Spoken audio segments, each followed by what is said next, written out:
Hello, it is March the 14th. It's about 3 o'clock in the morning. I'm in downtown Vancouver. I had to come outside here because the only place I could get some privacy to do this video is outside. It's very cold, so I'm going to try to be as precise as I can be. What I want to do today is go over what has happened over the last 3 months in this internment camp. I've been in Vancouver the whole time. What has happened since Christmas and where we are today. Things are now at the biggest crisis I would say that they have been in the last 3.5 years, and I'll explain why.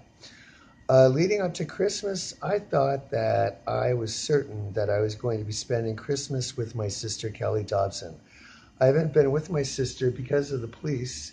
They removed my sister from me forcibly under Bill C-51 in August of 2014. The Peel and Toronto Police Department lied. They fabricated criminal charges against me and forced my sister to say that I had criminally harassed her. My sister Kelly Dobson and I have not seen each other now for 3.5 years. This past Christmas, I was certain that we were going to be spending it together after missing 3 Christmases. I was shocked to find out that as Christmas Day approached, nothing was set up, nothing was arranged, and I was still going to be spending another Christmas in this internment camp. Um, Christmas itself was okay, but I want to point out more or less just the circumstances around surrounding Christmas itself. I was imprisoned by the RCMP again. This is about the 10th or 11th time that they falsely imprisoned me, and this was due to some charges that they fabricated, that I created public mischief at 4 o'clock in the morning, escaping from a death camp in Dawson Creek, BC. They picked me up on Christmas Eve day, imprisoned me falsely again, and made sure that I spent the afternoon and early evening in prison, and I missed Christmas Eve Mass. Uh, on Christmas Eve, I spent, as I have every day since then, I spent the evening on Christmas Eve sleeping outside on concrete, freezing to death in the cold. Uh, since the Christmas period, let me tell you, my life has been pure, unadulterated hell and pure torture that has been specific and direct. The aim of this is to create such a hellish environment for me that I commit suicide. Since Christmas, I have slept every single night outside on the streets. I have had no food. All of my clothing has been stolen, so I have had no clothes, and I've had no medicine at all. Just last week, I was up on Grouse Mountain, and it's a mountain nearby Vancouver. And while I was being rescued by stretcher halfway down the mountain around 9 o'clock at night, they stole my shoe and they stole my winter jacket, if you can believe it. I have no winter jacket now. I'm freezing to death. I have no shoes because they stole one of my shoes while I was being brought down the mountain on a stretcher, and they wouldn't give it back. So I have been walking around now. Unfortunately, you can see here, if you have a look at my shoes, I've been walking around with hospital shoes on because the police stole my shoe. Over the last 3 weeks, things have intensified to such a point that I am barely surviving. Um, I was assaulted again by the police. I was on the ground and they kicked me 3 times. A day later, I was thrown out of Starbucks at 6:30 in the morning and forbidden from entering again simply because a few days earlier I had nodded off and fallen asleep while I was having a coffee in one of their stores. That is the reason the police were called at 6:30 in the morning, and the police threw me out of the Starbucks onto the street and told me I was never allowed to go into the Starbucks again because I fell asleep. The reason I fell asleep is the place that I was using to sleep, an ATM vestibule, a Royal Bank ATM vestibule. The police showed up the prior Sunday night and kicked me out of it into the freezing cold, so I had nowhere to go. As a result of that, I've been spending a lot of evenings in coffee shops, and I get tired because I'm not sleeping properly, And lo and behold, I fell asleep in the Starbucks, and the police were called, and I was thrown out as a result. 2 days later, I fell asleep, unfortunately, for the same reason, because I don't have a bed and I don't have any place to go. The police, mind you, have made me homeless 4 times now. As a result of that, I've been sleeping in coffee shops or trying to get some sleep. And I went to the library, the main Vancouver library downtown, and I was caught sleeping again. And as a result, the police were called in an ambush, and I was thrown out of the library, told I could never go on library property again. My computer account at the library was frozen, so I can't even use it for Wi-Fi, and I have no place to go during the day that's warm and safe. I have post-traumatic stress disorder, and as it currently stands, I have no bed, I have no home, I cannot go to the library, I cannot go to a Starbucks during the day, I have nowhere to go to get warm, and nowhere to go to get any work done, and more importantly, nowhere to go that is safe now in this city.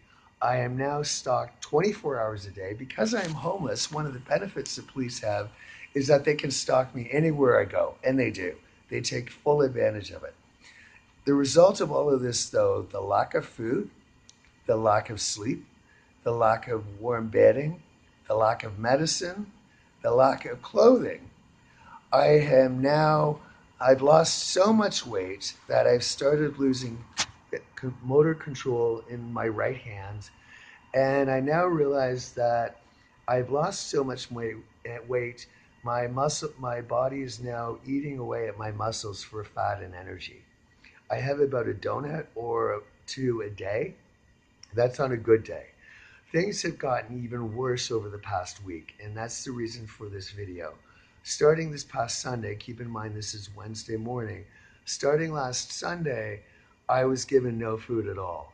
Every attempt I made to panhandle, I panhandled for about 6 hours begging for change, and I couldn't even get $1 for a cup of coffee.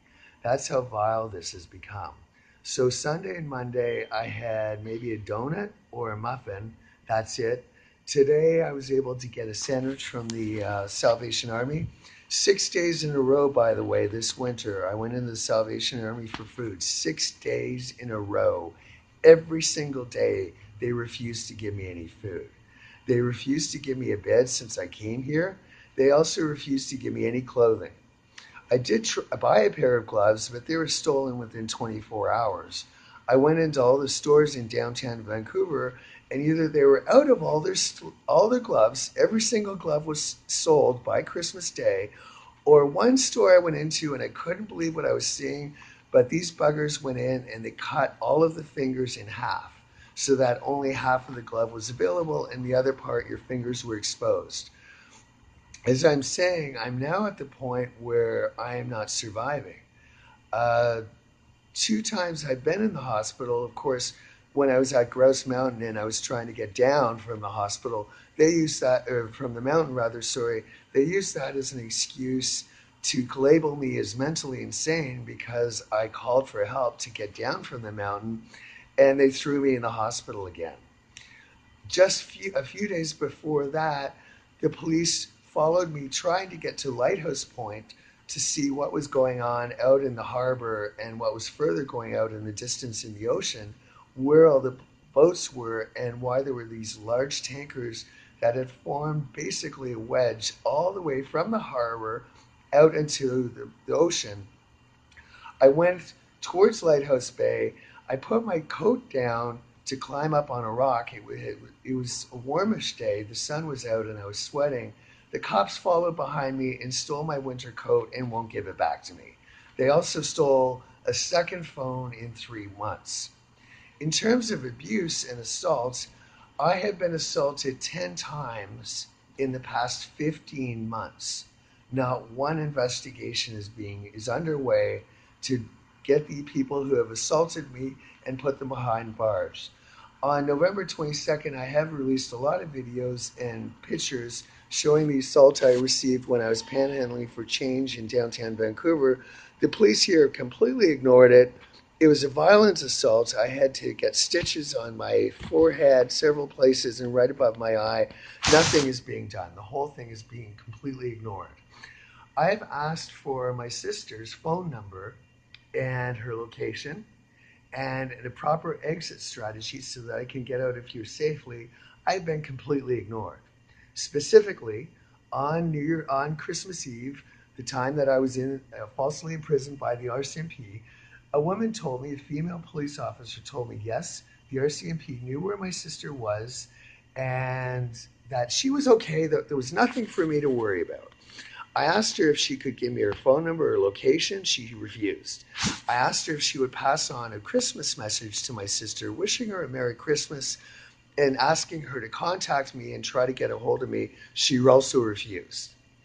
About 2.5 weeks ago, the Vancouver police had a drive-by shooting, shall we say. If you can believe it or not, in a marked Vancouver police car, they drove by while I was panhandling on the street again. They rolled the window down, and one of the police officers yelled out at me, "We know where your sister is," and they drove off. They refused to give me her phone number. They refused to put me in touch with her. They refused to do anything. I am now being murdered by the Vancouver Police Department. They have assaulted me. They have taken away any warm housing I had. They have refused to allow me to use the internet by closing off my library account. And they taunt me and constantly follow me around the city. There are hundreds of people, CIA, FBI, RCMP, Vancouver Police, CSIS. There are hundreds of them in this makeshift internment camp where everything is controlled. They follow me around all day, 24 hours a day. They see me be assaulted. They see me be robbed. They see all my clothing being stolen, and not a single thing has been done. I have been bringing this up religiously since Christmas, and not one single person, despite the fact that I have no clothes and no jacket, despite the fact that I have no food, I have no medicine, I have medical needs that are desperately needing attention, not one single thing has been done by anyone. The situation gets even worse because the United States president is involved, President Trump. On April 28th of last year, I tried to go to the United States from Canada to escape this camp and the multiple assaults that were on my life. I was forbidden and dumped back in Canada. The Department of Homeland Security, through the CIA, refused me political asylum in the United States and threw me back here in what they knew was a violent police state and what was also being operated under satanic rule. If you do not follow Satan in this camp, you are going to be murdered. That is exactly what is happening to me. On January 11th, I make a second attempt to go enter the United States and flee this. Again, I was denied. Interestingly, I was told, though, that the United States government doesn't view me as a criminal, has viewed me in the past as performing no criminal activities, and I was told it views me as very unlikely to commit criminal activities in the future. However, I was declined entry into the United States for political asylum. I was sent back here. That evening, January 11th, the Department of Homeland Security officers stole $3 from my pocket during an ad hoc body search. And more importantly, they tried to get me arrested and thrown in jail when I went back to the train station to come back to Vancouver. A security guard was waiting and said that he was going to call the cops and have me thrown in jail. I hadn't even entered into the turnstile yet or put a ticket in. I told him that, and I caught him, and he became silent. The problem is the United States President Trump knew that the CIA threw me in on April 28th and knew again that they threw me in on January 11th. And he was part of it and was aware of it. What I am saying to you folks is that the President of the United States is now guilty of attempted murder of a Canadian citizen on Canadian soil. There has been nothing that has been done to provide me any food, any shelter, any warmth. Every day since Christmas, what you see here, this alley, has been my bedroom. I have had to sleep outside every single night, freezing to death, starving, trying to get some sleep every single night this winter. What has happened now is we're at the point where I am not eating anything because there is no money for food. There's barely money to buy a coffee or sit down, much less anything else. There's little money to take a train anywhere. I am being murdered. It is now Wednesday, March the 14th. Within the next 72 hours, I could be dead on the streets. I'm not joking. I've already lost muscle movement in my hand, my right hand, and now my arm. I have no energy, I have no food, and I have no money, and not a goddamn thing is being done by anyone. Not by the RCMP, not by the Vancouver police, not by the American government or the Canadian government, and more importantly, what is really disappointing to me, not a single thing has been done by the Army. I have been left in here to die. The way it stands now, folks, and I hope this changes quickly, if nothing is done to help me within the next 72 hours, by the weekend I will collapse. One of the doctors here, oh, by the way that they're dealing with this, of course, is because I have PTSD. It's assumed because of the prejudice that I'm mentally retarded, so I must be psychotic and I'm seeing and hearing things. Folks, I have never heard or seen anything that is not real my entire life. I have an MBA from the Western Business School. I worked on Wall Street and Bay Streets. There's nothing wrong with my cognitive abilities at all. I'm still running Where's My Canada. I'm still exposing the dirt of this place. There is nothing wrong. They're desperate to either murder me or get me locked up in a mental hospital so that they can finally shut me up. Prime Minister Trudeau and President Trump have a vested interest in keeping me here, actually, so that they can cover up what their respective governments have done and what they're trying to get away with. The only person who benefits from me getting out of here is me and my sister. Everyone else benefits by keeping me in here, silencing my voice, censoring my social media, and basically treating me like I don't even exist anymore. They all benefit. The American and Canadian governments, the law enforcement agencies of both countries, they all benefit by keeping me in here. The longer they keep me in here, or preferably in their minds murder me, the more they can get away with everything they've done. The only reason I'm not free is because all of these people are still trying to get away with everything. They're trying to get away with all the crimes, and I'm suffering as a result. Things are now desperate. I have no money. I have no place to go.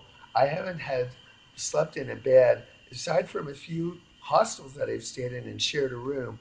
I haven't had my own bed since last August. Folks, things are desperate. They're at the point now, if nothing is done, I will be dead on the streets early next week, within days. It's that desperate. It's sad. I cry every day. Today was another day that I don't have with my sister, not because of our choice, but because American and Canadian government and law enforcement professionals have decided that it's easier for them to do nothing and let me suffer so they can avoid having to take any responsibility for any of their crimes. I suffer every day. I've lost 3.5 years of my sister that I'll never get back rather, I'm sorry. I've lost Christmases just this past Christmas. I sat in here alone and had no sister, no Christmas time at all with her or family, all because of the cruelty and hatred of people and greed. Let's not forget greed. There's always money behind everything. I'm here so that some people can get rich and can protect their wealth. Some of the richest, most powerful families in the world, the Gates family, the Versace family, the Queen, the Vatican, they've all got a vested interest in shutting me up and murdering me so that they can maintain their fortunes. The Illuminati and Stephen Harper and the secret police here have treated me like garbage. Every night, folks, I end up having to stay out on the streets. The worst part is sometimes during the day you might think, on like a Saturday or Sunday and I'm off during the week, I am on disability, I have PTSD, I would like to take a nap. And I can't.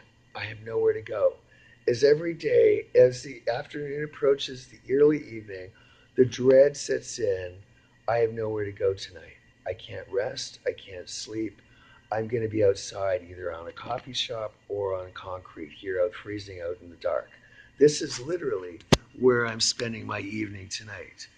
Imagine spending an evening every single night in an alley in Vancouver. This is how I've been treated. This is for someone who has a good education, had a 10-year job with Bell Canada, I had a 10-year apartment. Everything is gone. Everything. The police have been stalking me since 2013.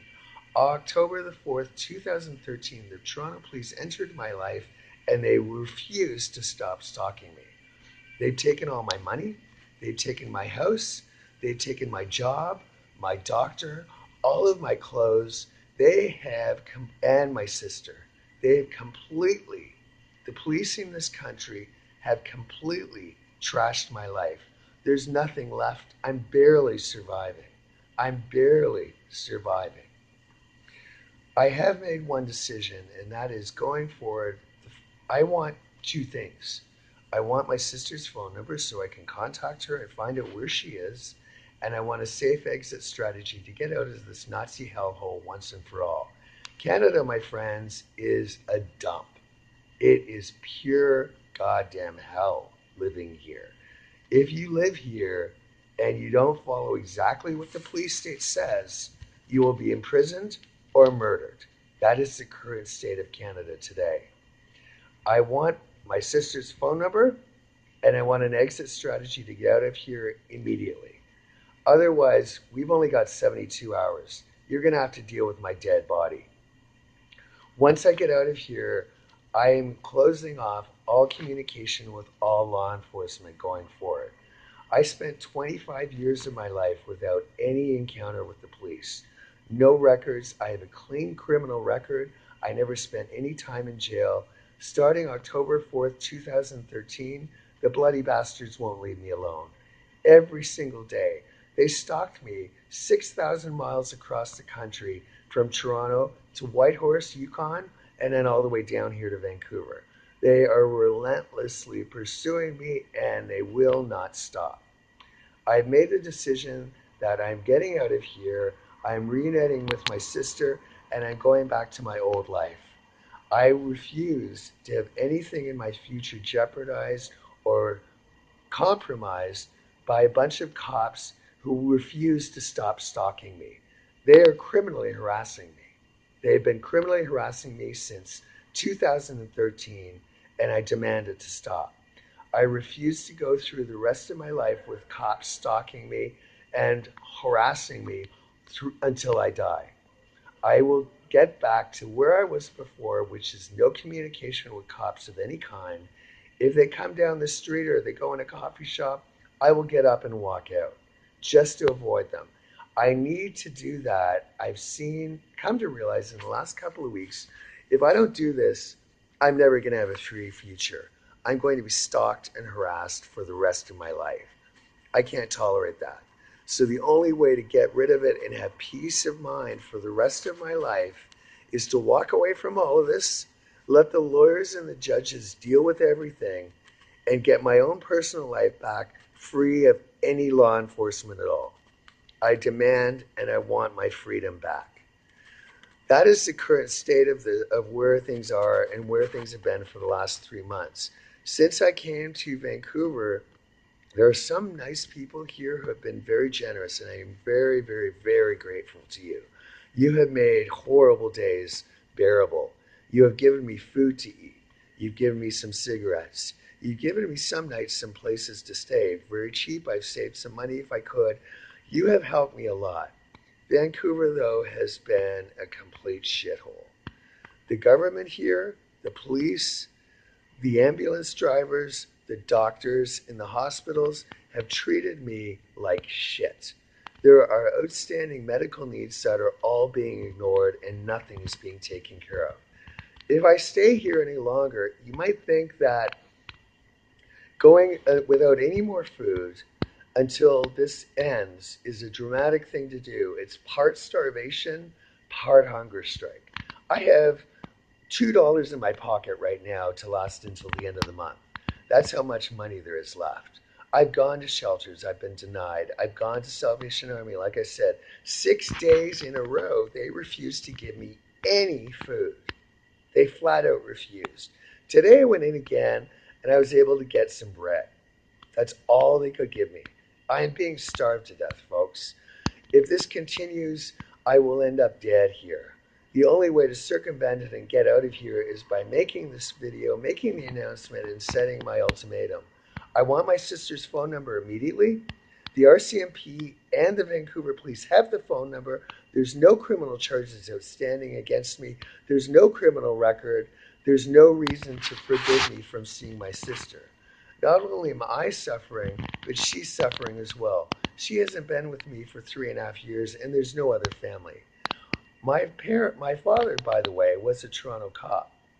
Why are a Toronto police officer's son and daughter being forcibly removed from each other just because of the greed and selfishness and hate of cops in this country? I'm fed up.